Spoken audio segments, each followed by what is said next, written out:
Hello everybody. Welcome to Dreamland Fairy Tales audiobooks. The story we are about to read is about one of the stories in the book, Just So Stories, by Rudyard Kipling. The story is called The Butterfly That Stamped. Just So Stories for Little Children is a 1902 collection of origin stories by the British author Rudyard Kipling. Considered a classic of children's literature, the book is among Kipling's best-known works.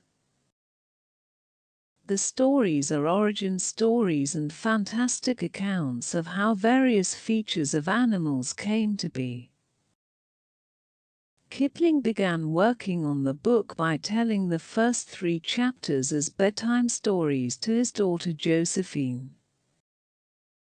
These had to be told just so, exactly in the words she was used to, or she would complain.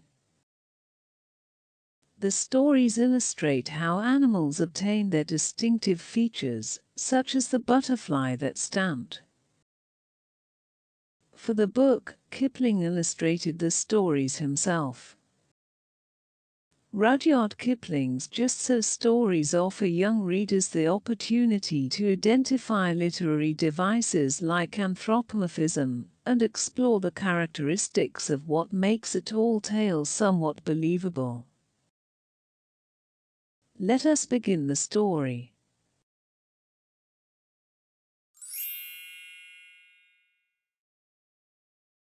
This, oh my best beloved, is a story. A new and a wonderful story. A story quite different from the other stories. A story about the most wise sovereign Suleiman bin Dad, Solomon the son of David. There are 355 stories about Suleiman bin Dad, but this is not one of them. It is not the story of the lapwing who found the water, or the hoopoe who shaded Suleiman bin Dad from the heat. It is not the story of the glass pavement, or the ruby with a crooked hole, or the gold bars of Balkis. It is the story of the butterfly that stamped. Now attend all over again and listen. Suleiman bin Dad was wise. He understood what the beasts said, what the birds said, what the fishes said, and what the insects said. He understood what the rocks said deep under the earth, when they bowed in towards each other and groaned, and he understood what the trees said, when they rustled in the middle of the morning.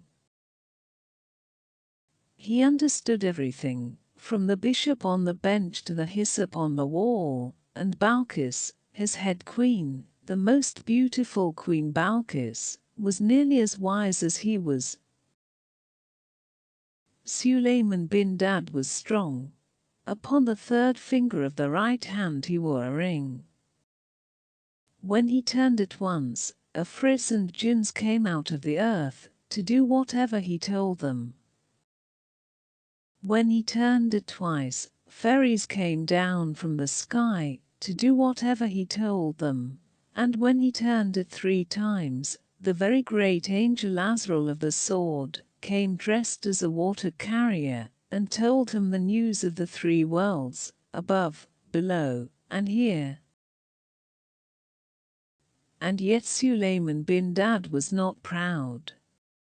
He very seldom showed off, and when he did he was sorry for it. Once he tried to feed all the animals and all the world in one day, but when the food was ready an animal came out of the deep sea, and ate it up in 3 mouthfuls. Suleiman bin Dad was very surprised and said, "O animal, who are you?" And the animal said, "O king, live forever. I am the smallest of 30,000 brothers, and our home is at the bottom of the sea. We heard that you were going to feed all the animals and all the world, and my brothers sent me to ask when dinner would be ready." Sulayman bin Dad was more surprised than ever and said, "O animal, you have eaten all the dinner that I made ready for all the animals in the world." And the animal said, "O king, live forever, but do you really call it a dinner? Where I come from we each eat twice as much as that between meals."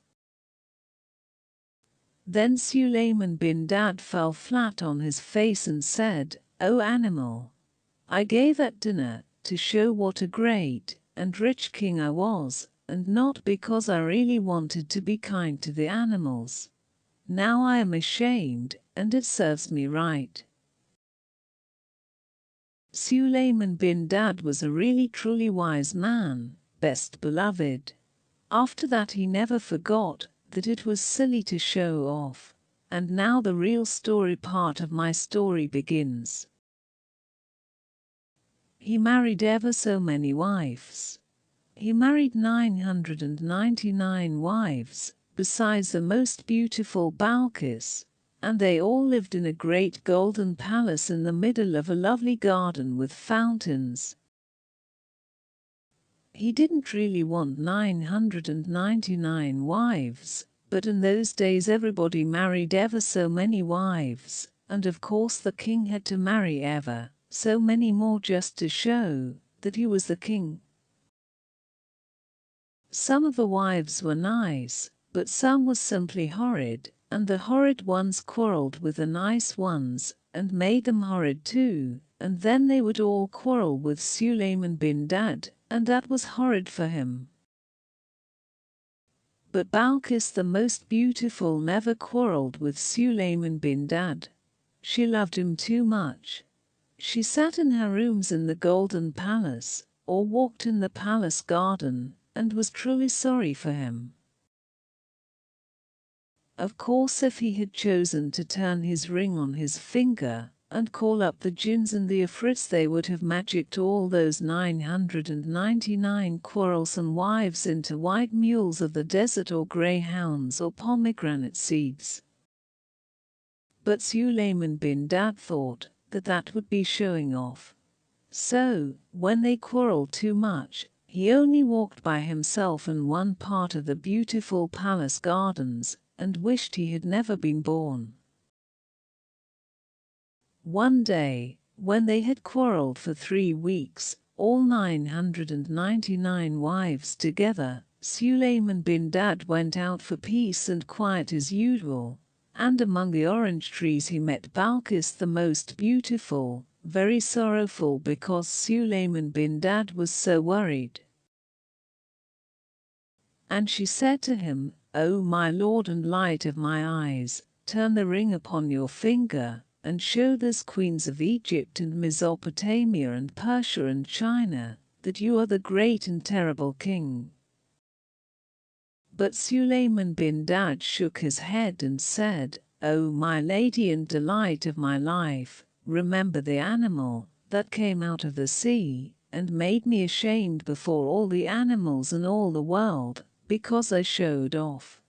Now, if I showed off before these queens of Persia and Egypt and Abyssinia and China, merely because they worry me, I might be made even more ashamed than I have been." And Balkis the most beautiful said, "O my lord and treasure of my soul, what will you do?"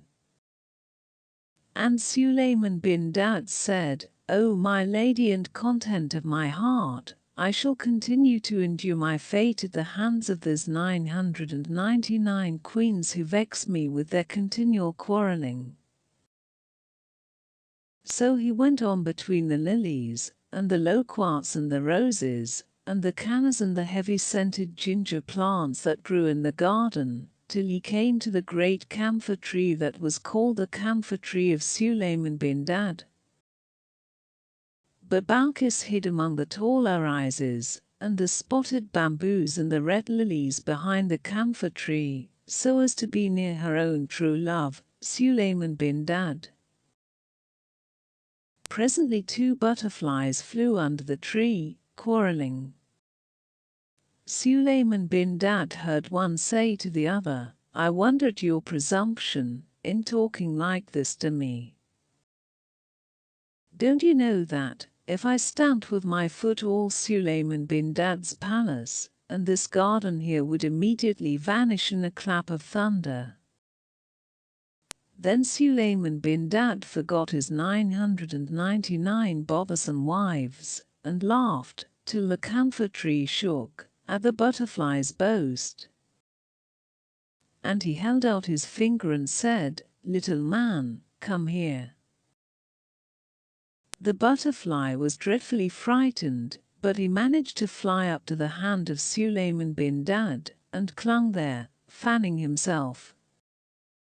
Suleiman bin Dad bent his head and whispered very softly, "Little man, you know that all your stamping wouldn't bend one blade of grass. What made you tell that awful fib to your wife, for doubtless she is your wife?" The butterfly looked at Suleiman bin Dad, and saw the most wise king's eye twinkle like stars on a frosty night, and he picked up his courage with both wings, and he put his head on one side and said, "O king, live forever. She is my wife, and you know what wives are like." Suleiman bin Dad smiled in his beard and said, "Yes, I know, little brother."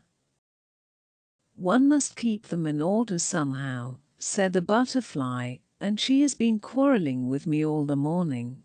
I said that to quiet her." And Suleiman bin Dad said, "May it quiet her. Go back to your wife, little brother, and let me hear what you say." Back flew the butterfly to his wife, who was all the twitter behind a leaf, and she said, "He heard you. Suleiman bin Dad himself heard you." "Heard me," said the butterfly. "Of course he did. I meant him to hear me." "And what did he say?" "Oh, what did he say?" "Well," said the butterfly, fanning himself most importantly, "between you and me, my dear, of course I don't blame him, because his palace must have cost a great deal, and the oranges are just ripening. He asked me not to stamp, and I promised I wouldn't." "Gracious," said his wife, and sat quite quiet. But Suleiman bin Dad laughed till the tears ran down his face at the impudence of the bad little butterfly. Balkis the most beautiful stood up behind the tree among the red lilies and smiled to herself, for she had heard all this talk. She thought, "If I am wise I can yet save my lord from the persecutions of these quarrelsome queens," and she held out her finger, and whispered softly to the butterfly's wife, "Little woman, come here." Up flew the butterfly's wife, very frightened, and clung to Balkis's white hand. Balkis bent her beautiful head down and whispered, "Little woman, do you believe what your husband has just said?" The butterfly's wife looked at Balkis, and saw the most beautiful queen's eyes shining like deep pools with starlight on them, and she picked up her courage with both wings and said, "O queen, be lovely forever. You know what men folk are like." And the queen Balkis, the wise Balkis of Sheba, put her hand to her lips to hide a smile and said, "Little sister, I know." "They get angry," said the butterfly's wife, fanning herself quickly, "over nothing at all, but we must humor them, O queen. They never mean half they say. If it pleases my husband to believe that I believe he can make Suleiman bin Dad's palace disappear by stamping his foot, I'm sure I don't care. He'll forget all about it tomorrow." "Little sister," said Balkis, "you are quite right. But next time he begins to boast, take him at his word. Ask him to stamp, and see what will happen. We know what men folk are like, don't we?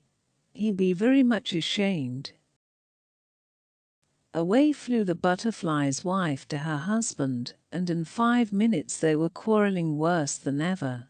"Remember," said the butterfly, "remember what I can do if I stamp my foot."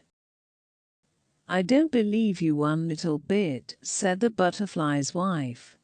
"I should very much like to see it done. Suppose you stamp now." "I promised Suleiman bin Dad that I wouldn't," said the butterfly, "and I don't want to break my promise." "It wouldn't matter if you did," said his wife. "You couldn't bend a blade of grass with your stamping." "I dare you to do it," she said. "Stamp, stamp, stamp." Suleiman bin Dad, sitting under the camphor tree, heard every word of this, and he laughed as he had never laughed in his life before. He forgot all about his queens, he forgot all about the animal that came out of the sea, he forgot about showing off. He just laughed with joy, and Balkis, on the other side of the tree, smiled because her own true love was so joyful. Presently the butterfly, very hot and puffy, came whirling back under the shadow of the camphor tree and said to Suleiman, "She wants me to stamp. She wants to see what will happen, oh Suleiman bin Dad. You know I can't do it, and now she'll never believe a word I say. She'll laugh at me to the end of my days." "No, little brother," said Suleiman bin Dad, "she will never laugh at you again," and he turned the ring on his finger just for the little butterfly's sake, not for the sake of showing off, and, lo and behold, 4 huge jinns came out of the earth. "Slaves," said Suleiman bin Dad, "when this gentleman on my finger," that was where the impudent butterfly was sitting, "stamps his left front forefoot, you will make my palace, and his gardens disappear in a clap of thunder. When he stamps again, you will bring them back carefully. Now, little brother," he said, "go back to your wife, and stamp all you've a mind to." Away flew the butterfly to his wife, who was crying, "I dare you to do it. I dare you to do it. Stamp, stamp now, stamp." Balkis saw the 4 vast jinns stoop down to the 4 corners of the gardens with the palace in the middle, and she clapped her hands softly and said, "At last Suleiman bin Dad will do for the sake of a butterfly what he ought to have done long ago for his own sake, and the quarrelsome queens will be frightened." The butterfly stamped.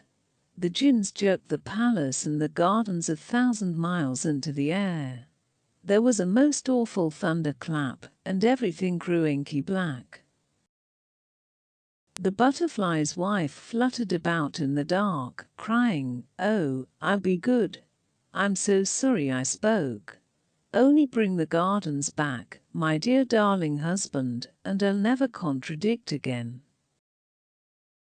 The butterfly was nearly as frightened as his wife, and Suleiman bin Dad laughed so much that it was several minutes before he found breath enough to whisper to the butterfly, "Stamp again, little brother. Give me back my palace, most great magician." "Yes, give him back his palace," said the butterfly's wife, still flying about in the dark like a moth. "Give him back his palace, and don't let's have any more horrid magic." "Well, my dears," said the butterfly as bravely as he could, "you see what your nagging has led to. Of course it doesn't make any difference to me, I'm used to this kind of thing, but as a favor to you and to Suleiman bin Dad, I don't mind putting things right." So he stamped once more, and that instant the jinns let down the palace and the gardens, without even a bump. The sun shone on the dark green-orange leaves, the fountains played among the pink Egyptian lilies, the birds went on singing, and the butterfly's wife lay on her side under the camphor tree, waggling her wings and panting, "Oh, I'll be good, I'll be good." Suleiman bin Daud could hardly speak for laughing. He leaned back all weak and hiccoughy, and shook his finger at the butterfly and said, "O great wizard, what is the sense of returning to me my palace if at the same time you slay me with mirth?" Then came a terrible noise, for all the 999 queens ran out of the palace shrieking and shouting and calling for their babies. They hurried down the great marble steps below the fountain, 100 abreast, and the most wise Balkis went statelily forward to meet them and said, "What is your trouble, O queens?" They stood on the marble steps 100 abreast and shouted, "What is our trouble?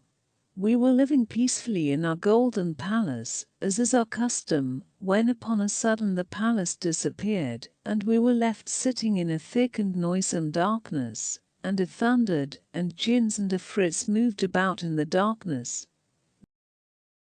That is our trouble, O head queen, and we are most extremely troubled on account of that trouble, for it was a troublesome trouble, unlike any trouble we have known."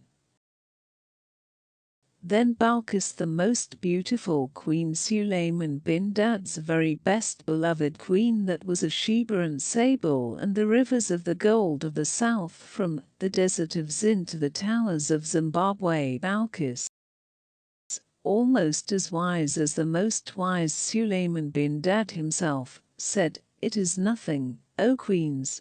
A butterfly has made complaint against his wife because she quarreled with him, and it has pleased the Lord Suleiman bin Dad to teach her a lesson in low speaking and humbleness, for that is counted a virtue among the wives of the butterflies." Then up and spoke an Egyptian queen, the daughter of a pharaoh, and she said, "Our palace cannot be plucked up by the roots like a leek for the sake of a little insect. No. Suleiman bin Dad must be dead, and what we heard and saw was the earth thundering and darkening at the news." Then Balkis beckoned that bold queen without looking at her, and said to her and to the others, "Come and see." They came down the marble steps, 100 abreast, and beneath his camphor tree, still weak with laughing, they saw the most wise King Suleiman bin Dad rocking back and forth with a butterfly on either hand, and they heard him say, "O wife of my brother in the air, remember after this, to please your husband in all things, lest he be provoked to stamp his foot yet again, for he has said that he is used to this magic, and he is most eminently a great magician, one who steals away the very palace of Suleiman bin Dad himself. Go in peace, little folk." And he kissed them on the wings, and they flew away.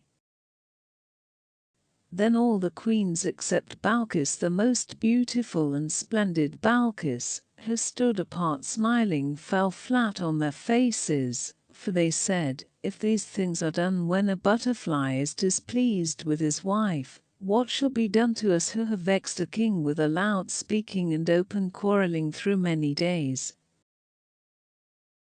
Then they put their veils over their heads, and they put their hands over their mouths, and they tiptoed back to the palace most mousy quiet. Then Balkis, the most beautiful and excellent Balkis, went forward through the red lilies into the shade of a camphor tree, and laid her hand upon Suleiman bin Dad's shoulder and said, "O my lord and treasure of my soul, rejoice, for we have taught the queens of Egypt and Ethiopia and Abyssinia and Persia and India and China with a great and immemorable teaching." And Suleiman bin Dad, still looking after the butterflies, where they played in the sunlight, said, "O my lady and jewel of my felicity, when did this happen? For I have been jesting with the butterfly ever since I came into the garden." And he told Balkis what he had done. Balkis, the tender and most lovely Balkis, said, "O my lord and regent of my existence, I hid behind the camphor tree and saw it all. It was I who told the butterfly's wife to ask the butterfly to stamp, because I hoped that, for the sake of a jest, my lord would make some great magic, and that the queens would see it and be frightened." And she told him what the queens had said and seen and thought. Then Sulayman bin Dad rose up from his seat under the camphor tree, and stretched his arms and rejoiced and said, "O my lady and sweetener of my days, know that if I had made a magic against my queens, for the sake of pride or anger, as I made that feast for all the animals, I should certainly have been put to shame. But by means of your wisdom I made the magic, for the sake of a jest, and for the sake of a little butterfly, and, behold, it has also delivered me from the vexations of my vexatious wives. Tell me, therefore, O my lady and heart of my heart, how did you come to be so wise?" And Balkis the queen, beautiful and tall, looked up into Sulayman bin Dad's eyes, and put her head a little on one side, just like the butterfly, and said, "First, O my lord, because I loved you, and secondly, O my lord, because I know what women folk are." Then they went up to the palace and lived happily ever afterwards. And that is the tale The Butterfly That Stamped by Rudyard Kipling. You might also enjoy this interesting story about how the alphabet was made. It is one of many stories in Kipling's Just So stories. If you enjoyed that story, leave a like and do not forget to subscribe to Dreamland Fairy Tales audiobooks. Hit notification bell button to be updated to our latest fairy tale stories and enjoy a complete collection of short stories for children. I hope you enjoyed reading with me. Until next time, goodbye.